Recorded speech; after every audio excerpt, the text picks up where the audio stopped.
Hello guys, welcome to Unicorn Princess Tarot. So collective reading ito, collective, wala tayong specific zodiac sign. Ang importante yung reading. Kung makaka-relate ka, makaka-resonate ka, maaaring ang reading ay para sa'yo. Pero kung hindi ka nakaka-relate, hindi ka nakaka-resonate, okay lang yan. Okay? So anyway, let's start your reading. Collective. For those of you na gusto mo pa-personal reading, Jing Tarot Reader, search mo na lang siya sa Facebook.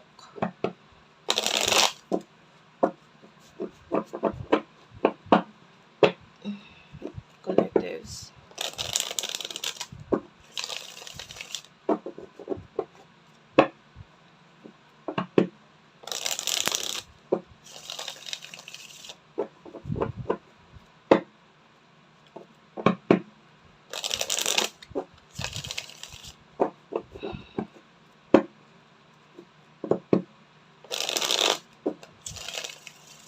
For collectives, please.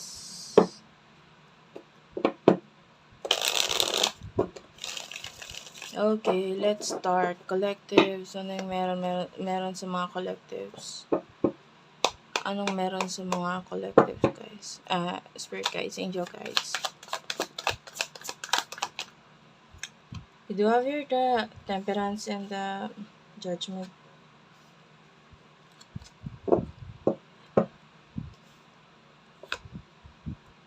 The devil is here also.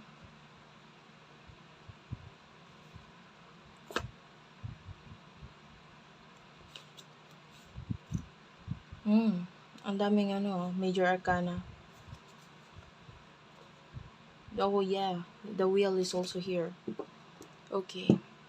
So, sa nakikita natin dito, I feel like some kind of clarity ang nangyayari sa'yo, nararanasan mo na experience mo, especially with regards to love. I feel like there's something here na pwedeng you wanna try, gusto mong i-try or gusto mo i-push because you see this as this is the love na gusto mo talaga or you feel like ito yung love na para sa'yo talaga. So, there's this feeling na pwedeng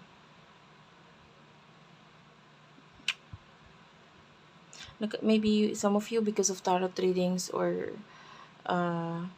pwedeng dahil sa kakanood mo ng mga ganito, pwedeng nagkakaroon ka na ng idea talaga kung sino yung taong para sa'yo. And that the devil is here. So maybe some of you, like maybe may mga karma na parang you're willing na nandun yung changes na alam mong kailangan gawain with regards sa mga karma or karmic situation sa buhay mo. And nandun yung na if-feel mo na kailangan mong gumawa ng changes with regards to that.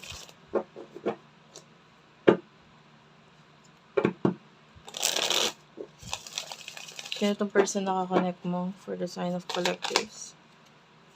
Kung may babanggitin ako zodiac sign, energy ito at hindi yung pinaka-zodiac sign ng person mo. Okay, so take only what resonates. Page of Cups, this is the Knight of Cups, the 8 of Cups, 4 of Swords, and the 5 of Cups. Bottom of the deck is the Hanged Man. Okay. What is the situation or connection sa inyong dalawa for the sign of collectives?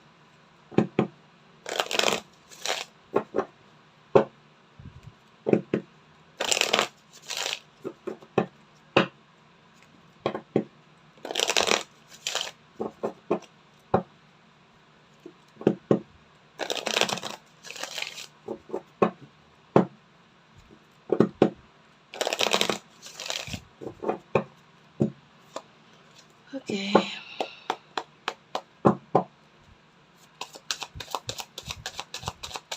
Wait lang. May naiwan na card. I will use this as a sign. Soulmate. Yeah, you could be dealing with your soulmate. Bottom of the deck, you do have your let go of control. Actually, gusto ko pang na isa pang card. Nakaramdam ako ng energy dun. I will not take this masyadong marami. Just one. Spirit guys, angel guys. What do we have here? Okay, dalawa talaga ang gusto lumabas. So, codependency, past life connection. You could be dealing with a person in the past. Nakakita tayo ng a lot of emotion, soulmate. This could be a soulmate, okay? Ayun nga, nararamdaman mo na. Nakikita mo na. And this is a future person. Ngayon, nagkakaroon siya ng struggle. Like, meron siyang gustong makuha. And maybe this is you na gusto niyang magkaroon ng connection sa inyo in the future. Sa ngayon, wala siyang magawa sa situation niya. Nakita natin nalulungkot siya, nasasaktan siya. Dahil might be, nagkakaroon siya ng obsession sa'yo, addiction sa'yo. Pero wala siyang magawa sa situation niya. I feel like this person is trapped.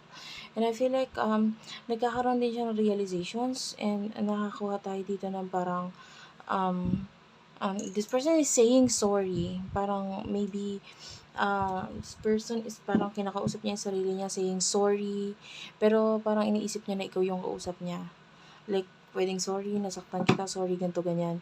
And marami siyang pagsisisi regarding sa nakaraan ninyong dalawa. And like, this person is sexually attracted to you and might be ikaw din naman sa kanya. Attracted ka din sa person na to sexually, and maybe both of you want to build something maybe in the future na may kinalaman sa family. I mean, the energy is both of you are waiting for each other na might be magkaroon ng the more I see this is that the way I see this is that you are both in love, no, sa isa't isa, but maybe ikaw ito na you are loving yourself for now, trying to there's something na hindi mo na kayang i-cover pa sa sarili mo. Like, hindi mo na kayang itago because this is your strength. This is who you are, who you really are.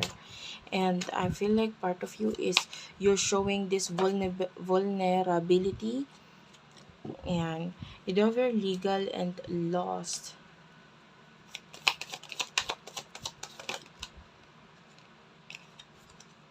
Receipts is here and searching. Okay. Bottom of the deck is the Dawn. Okay, so there's a situation here na kailangan tapusin sa mga kanya-kanya ninyong sarili. You have your legal loss, maybe something to do with legal matter, career matter, something na maybe even marriage, na you know that this should be cut off na dahil actually pwedeng marami ang nawawala sa'yo, or maybe may something ka na hindi mo ma-achieve, makuha, because this connection or this situation is like maybe na-reveal na sa'yo, nakita mo na kung ano yung mga dapat mo makita, and this is already enough for you para magkaroon ng clarity about this person, this situation, connection, and nakita natin that you have to do something about this.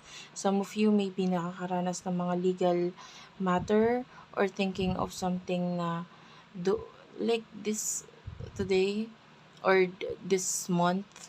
Nakikita natin na favorable sa'yo yung mga legal matters na yan, whatever this legal matter na naiisipan mo na gagawain. Maybe may kinalaman sa something na nakuha, na wala sa'yo, ninakaw sa'yo, whatever. And you have to do something about this.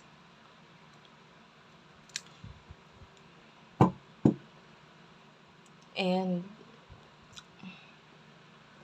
with regards to this person in the past, nakakita tayo dito ng this person wants you to show him or her more. Like, kulang yung mga like, this person is spying on you. So, kulang yung mga post mo sa online, kulang yung mga sinasabi mo para sa kanya. Kasi nagkakaroon nga ng obsession. So, na-obsession sa'yo ngayon. And tell me about this. What's with the searching and receipt? Yeah, you do have your anxiety. So, this person is like, can you see this person is like trapped sa kanyang phone, like looking at the phone, and punong-puno na mga ganyan, like all the time this phone is like charging. Kasi laging paghawakan niya yung phone niya, lagi nalulo, but there are times na maybe there's videos or pictures na paulit-ulit niyang binabasa, pinapakinggan, and pinapanood na may kinalaman sa'yo, and this person is really obsessed. Okay, so what do we have here in the near future for you, collectives? You have here the Five of Wands. The World is also here. Sorry. The Four of Cups, and you do have here the Seven of Pentacles, and bottom of the deck, sorry, kung sa Queen of Swords, kukunin ko na rin yung sa side ng person na kakonect mo. Hindi ko ito kukunin masyadong marami.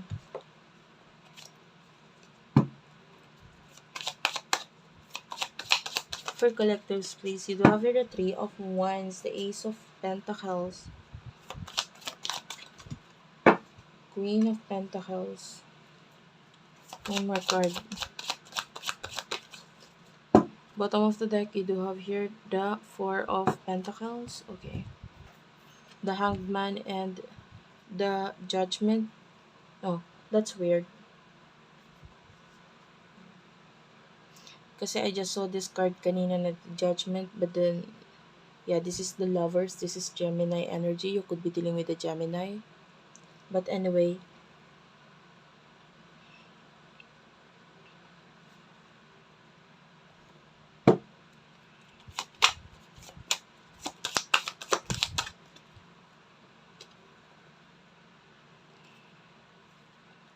yeah, I feel like this is, marami siya pero I will take this kasi nakaramdam tayo ng connection dito. And one more card for collectives, please. For collectives, anong meron? Give your relationship a chance and heart-to-heart conversation. By the way, nakakamoy ako ng like isda. Like, you could be eating isda like right now. Isda, pwedeng, ano ba yun? Yung nilalagyan ng suka. Anyway, okay lang kahit hindi. This could be a reading. Okay. In the future, nakita tayo dito ng pag-aaway with the Five of Wands, the World, like maybe you need to end something, like the World is completion, something na you need to end, because with the Four of Cups, pwedeng nare-realize mo na hindi na ito nag-work out para sa'yo and you're not really sure about this anymore. Seven of Pentacles, you should work on yourself, on your money, on your stability. Nakakita tayo dito ng money na hindi ito mag-grow kung hindi mo gagawa ng paraan na mag-grow ito. Like, it's like a plant, 'di ba? Yung halaman, hindi kasi yan mag-grow kung hindi mo didiligan, kung hindi mo aalagaan. Hindi yan mag-grow kung hindi mo bibigyan ng mga pangangailangan niya. So, maybe it has something to do with your finances, with your career.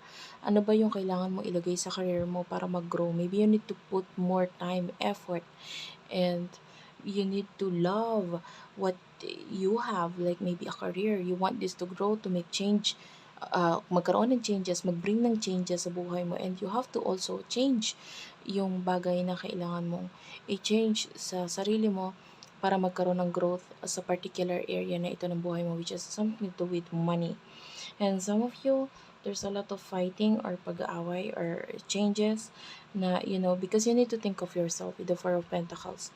Kailangan isipin mo naman yung sarili mo. So, with the wheel, so, a lot of changes ang kailangan mong gawin. Like, this is you, this is your sign na ito na yung time para gumawa ng mga pagbabago na ito na may kinalaman sa, karmic sa buhay mo. So, whatever this karma, ang nangyayari sa buhay mo, karmic people, karmic situation, na ikaw ang makakagawa ng paraan para makaalis dyan. Release your ex or release these people, release this situation na hindi na working para sa'yo. And with regards to the person that you're dealing with, the Three of Wands, Aries, Leo, Sagittarius energy, nakita tayo dito ng parang magandang future for you and this person. I can see new beginning. Actually, this is the one waiting for you. Naghihintay siya. Lagi siya nandyan, waiting for you. This is your soulmate. The Judgment is here. So, nakakita tayo ng pagkagising clarity dito sa person na ito na ikinakagulat niya. Maybe may kinalaman sa connection ninyo. And the more na nagkakaroon ng changes sa connection ninyo, the more na nakikita niya kung ano talaga yung halaga mo. And this person wants to make change pagdating sa inyo. Gusto niya magkaroon ng chance with you. And I feel like itong person na to, kaya siya na-obsess. Kasi maybe na pagdaanan mo na tong obsession na to with regards to your person, ngayon siya yung dumadaan sa process or sa ano na yun, sa part na yun wherein nagkakaroon ng obsession na may kinalaman sa'yo. And heart-to-heart conversation, yeah, this person wants to talk to you, discuss something about the connection with you, but maybe you are not yet ready with regards to this kasi may mga kailangan ka pang harapin na pagbabago sa buhay mo. And of course, you have to make the changes first. Kasi siya, nandyan lang siya, willing siya makipag-connect, communicate sa'yo, and maybe this person is willing to help you, even financially with the Seven of Pentacles. So, willing din siya tumulong regarding that. But you have to be more open muna. Kasi hanggat hindi ka niya nakikitang open or hindi open ang connection ninyo or hindi okay, so this person is not making any changes with regards to that. Kumbaga hindi mo siya pwedeng asahan na siya yung babago ng buhay mo dahil sa nakikita natin na ikaw ang dapat magbago ng sitwasyon mo na hindi na nagwo-work out para sa'yo. Thank you for watching. I love you all and bye-bye.